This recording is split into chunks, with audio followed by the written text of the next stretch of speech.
تاریخ کے مطالعے سے یہ بات سامنے آتی ہے کہ قدیم زمانوں سے لے کر آج تک کئی اقوام کسی اندیکھی ذات کو مانتی آ رہی ہیں۔ اسی یقین اور ایمان کی وجہ سے مغربی سائنسدان اس بات کو ماننے پر مجبور ہیں کہ ایک خدا پر یقین ایک انسان کی پیدائش کے ساتھ ہی ایک انسان کے دماغ میں موجود ہوتا ہے، جو واحد چیز ہے جس کے بارے میں ایک انسان کو سیکھنا نہیں پڑتا۔ اس بات کا اقرار سورہ الاعراف کی آیت نمبر 172 میں اس طرح موجود ہے: اور جب تمہارے پروردگار نے بنی آدم سے یعنی ان کی پیٹھوں سے ان کی اولاد نکالی تو ان سے خود ان کے مقابلے میں اقرار کرا لیا، یعنی ان سے پوچھا کہ کیا تمہارا پروردگار نہیں ہوں؟ تو وہ کہنے لگے کیوں نہیں، ہم گواہ ہیں کہ تو ہمارا پروردگار ہے۔ یہ آیت اس بات کی گواہی دیتا ہے کہ ہر انسان پیدائشی طور پر اللہ کی ذات سے متعارف ہوتا ہے۔ 1997 میں یونیورسٹی آف کیلیفورنیا کے نیورولوجسٹ ڈاکٹرز کی ایک ٹیم نے چند مریضوں پر کچھ تجربات کیے۔ ان تجربات میں انہوں نے ایک حیرت انگیز دریافت کی، جس میں انہوں نے ایک انسانی دماغ میں وہ حصہ دریافت کر لیا جو حصہ اس کے پیدا کرنے والے یعنی صرف اللہ کے لیے مختص ہوتا ہے، یعنی دماغ کا وہ حصہ جہاں اللہ پر یقین رکھنے کی انفارمیشن محفوظ ہوتی ہے۔ اور یہ وہی یقین اور عقیدہ ہے جس کا ذکر سورہ الاعراف کی آیت نمبر 172 میں موجود ہے۔ مزید حیرانی کی بات یہ ہے کہ دماغ کا یہ مخصوص حصہ بالکل ایک کمپیوٹر چپ کی طرح ہے، جس میں اس وقت بجلی کی طرح کرنٹ شروع ہو جاتا ہے جب ایک انسان اللہ کے بارے میں ذکر سنتا ہے، جس کا مطلب یہی ہے کہ دماغ کا یہ حصہ انسان کو یہ سمجھاتا ہے کہ اللہ ہی اس کا خالق اور مالک ہے۔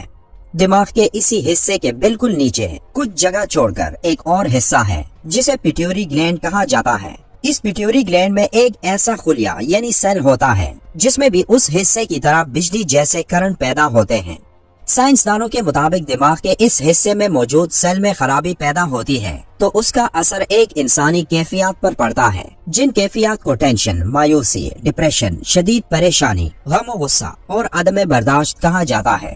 اس اکیلے سیل میں پیدا ہونے والی اس خرابی کو دور کرنے کے لیے اب تک کوئی دوا نہیں بن سکی، اور جو دوائیں ان کیفیات کو دور کرنے کے لیے استعمال کی جاتی ہیں وہ دماغ کو کچھ دیر کے لیے سن کر دیتی ہے، لیکن ان کا اثر ہمیشہ نہیں ہوتا، بلکہ کچھ دیر بعد یہ اثر ختم ہو جاتا ہے اور ایک انسان دوبارہ اس کیفیت میں مبتلا ہو جاتا ہے۔ اگر اس سیل میں کوئی خرابی نہیں ہوتی تو کوئی شخص کبھی پریشان نہیں ہوتا اور نہ ہی کوئی اپنے حواس کھو کر پاگل ہوتا۔